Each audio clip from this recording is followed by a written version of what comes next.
Le dernier quart d'heure de Smart Bourse chaque soir, c'est le quart d'heure thématique et nous parlons justement de gestion thématique ce soir à travers le thème du sport. Comment investir dans le sport? C'est la question qu'on pose à Arnaud Morvilez qui est à mes côtés, gérant chez USES Gestion. Bonsoir Arnaud. Bonsoir Grégoire. Merci beaucoup. Vous co-gérez un fonds sur la thématique du sport chez USES Gestion. Comment vous avez défini cette thématique? Donc pour qu'une thématique soit valable, il faut qu'elle soit globale, il faut qu'elle soit séculaire, il faut qu'elle soit aussi multisectorielle. Et donc, le sport coche toutes ces cases, j'imagine. Arnaud, comment vous avez défini le périmètre et comment cet univers d'investissement se retrouve dans la stratégie que vous pilotez? Alors, nous avons effectivement lancé une stratégie sur le sport il y a 4 ans maintenant chez USES Gestion. On a divisé l'univers du sport en deux. Voilà, on est parti dans un premier camp de la situation historique, dans ce qu'on appelle nous l'économie historique du sport. Et ensuite, on a la nouvelle économie du sport qui a émergé ces dernières années. Au sein de l'économie historique du sport, on a trois sous-piliers d'investissement. Le premier, c'est tout ce qui est marketing et événements sportifs. Ouais. Donc là, on est sur une thématique pas forcément investissable du côté public. C'est une partie importante de l'économie du sport, mais nous, on ne regarde pas forcément cette partie-là. C'est les événements sportifs, la Coupe du Monde, les Jeux Olympiques et le sponsoring. Voilà, c'est quelque chose que nous, on ne fait pas. Ouais, c'est pas forcément coté dans les marchés pour pouvoir être investi par vous aujourd'hui, c'est ça? Exactement, c'est ça. Voilà. Très bien. Les événements sont privés, voilà, pas dans le public. On a la seconde partie, tout ce qui est équipement sportif. Donc là, on retrouve tous les équipementiers mondiaux, ouais. Les Puma, les Adidas, les Nike. La distribution, on a des entreprises comme JD Sport, côté à Londres, Dick's Sporting Goods, côté à New York, qui sont, voilà, on a également tout ce qui est fabricant de vélos, d'équipements pour les vélos, les pièces détachées, ce genre de choses. Ah ouais. C'est vraiment le principal pilier de l'économie du sport aujourd'hui. Et enfin, on a tout ce qui, nous, on a dénommé acteurs acteurs de l'économie du sport. Donc là, on retrouve tous les clubs de foot, par exemple. D'accord. Les infrastructures, comme les stations de ski cotées en bourse, la Formule 1, Ferrari, voilà, ce genre d'entreprise. Donc c'est vraiment ces 3 piliers qui représentent l'économie historique du sport. Et là, on est sur une croissance historiquement entre 1,5 et 2 fois le PIB mondial. D'accord, ouais, donc c'est un peu plus que la croissance mondiale. Oui. Donc ça, c'est l'historique qui reste un historique en croissance, un monde en croissance pour vous. Et puis, donc, il y a toute la nouvelle économie du sport, c'est ça, qui est l'autre dimension de la stratégie, Arnaud, et qui regroupe quel type de verticale? Alors là, on a identifié 4 secteurs satellites qui sont en forte croissance, eux. Le premier, c'est tout ce qui est médias et diffusion. Voilà, depuis plusieurs années, on est persuadé que le modèle de diffusion à la télé change, que les besoins des consommateurs ont changé pour consommer le sport à la télé. Et on voit toutes les plateformes OTT qui gagnent des parts de marché dans ce secteur-là. Donc des Amazon, des Google, par exemple, prennent des parts de marché dans ce secteur-là. Ouais. Les GAFAM deviennent des acteurs du sport. En tout cas, c'est vrai que la taille de ces entreprises est tellement grande. Leurs activités sont tellement diversifiées. Apple fait de la santé, fait de la finance, monnaie, etc. Enfin, il y a tellement de choses, mais il y a aussi cette dimension sportive qu'on peut identifier chez quelques grands GAFAM aujourd'hui. Alors, c'est évidemment assez petit pour eux, mais c'est en croissance. Et on voit Amazon qui a pris le tennis il y a quelques années sur Roland-Garros, qui a débuté le tennis, qui a pris la Ligue 1 suite à Mediapro, l'échec de Mediapro il y a quelques années. Donc voilà, c'est quelque chose qui est en forte croissance chez eux en tout cas. Ouais. Ça, c'est une première verticale, effectivement, de la nouvelle économie du sport. La seconde, c'est tout ce qui est lié à l'e-sport. L'e-sport, c'est un secteur qui est en pleine croissance, qui est au début d'une histoire. Ça se structure, ça attire des capitaux. Alors nous, on investit sur tout ce qui est éditeur de jeux vidéo, des fabricants de matériel pour le e-sport. Et après, on regroupe aussi les équipes professionnelles qui sont venues se coter en bourse, par exemple, sur le e-sport. Donc il y a tout un univers qui se structure et qui attire des capitaux aujourd'hui. Vous avez une idée de ce que le e-sport pourra représenter demain, enfin à quel type de sport en termes de masse et de chiffre d'affaires? Est-ce qu'on va le comparer?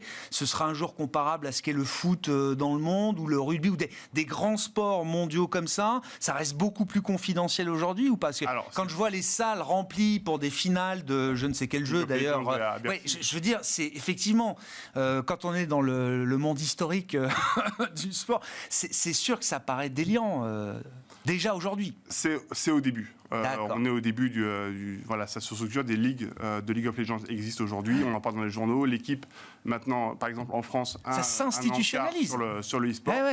On est en pleine croissance et à terme, effectivement, on rattrapera pas forcément le football ou le rugby qui sont vraiment des sports majeurs, mais voilà, des sports un peu... Oui, mais c'est plus que l'escrime ou la natation, ce que je veux dire aujourd'hui.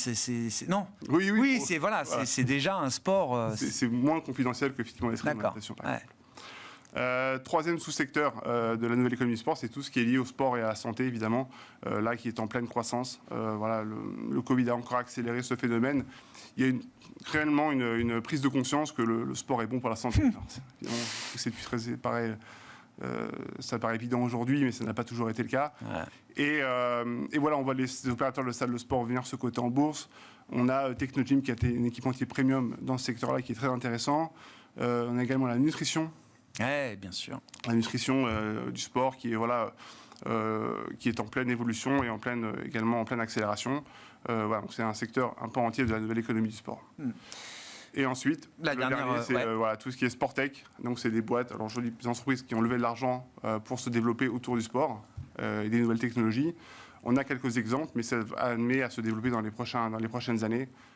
Pour des boîtes. Et c'est quoi spécifiquement Sportech par rapport, parce que j'imagine qu'il y a de la tech chez les équipementiers. C'est quoi ce que vous identifiez comme Sportech spécifiquement? C'est une entreprise qui autour de la technologie et du sport. Donc on a des exemples assez précis. On a eu Peloton qui est venu se coter en bourse il y a quelques années. Bon, forcément en bourse c'est pas forcément un succès, mais c'est une Sportech. Donc c'est les machines d'appartement, mais avec beaucoup de digital, avec beaucoup de connexions, etc. D'accord. Voilà, il y a eu Vogo qui est un exemple français de Sportech.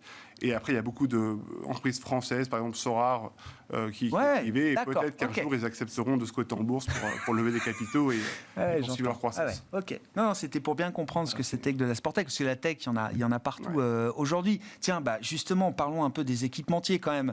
Alors, ils sont dans les activités, l'économie historique du sport, mais au sein des équipementiers, il y a des équipementiers historiques, et puis il y a de nouveaux équipementiers qui sont aujourd'hui plutôt en grand développement, en forte croissance. Nike faisait un warning il y a une dizaine de jours.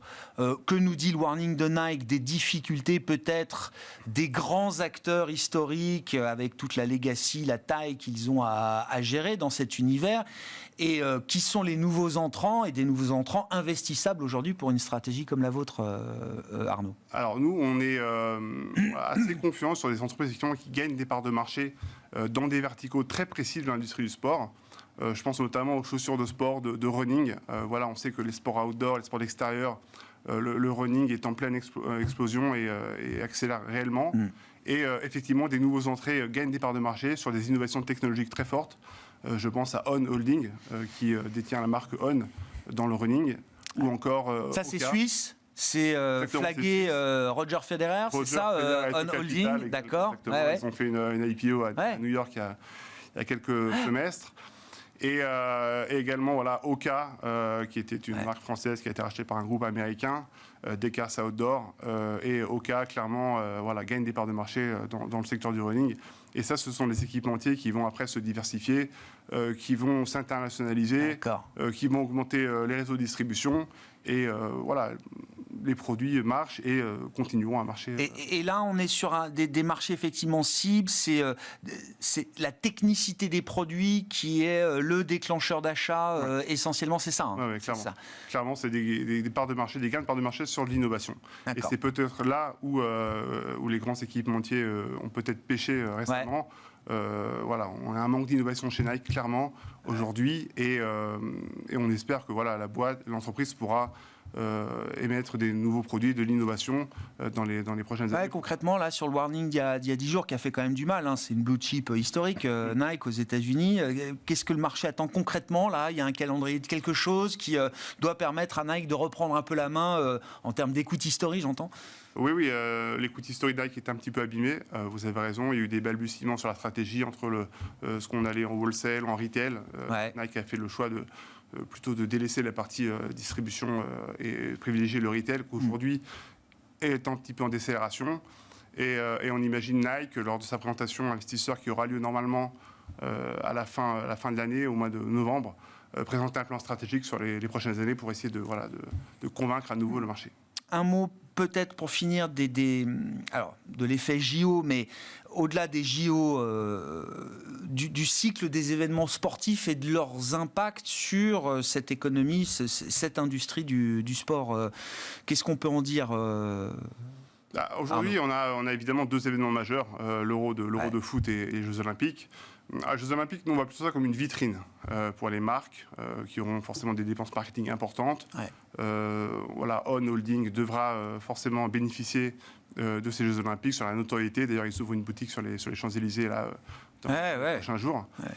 Pareil pour Oka, je pense qu'il y aura plutôt des gains de notoriété.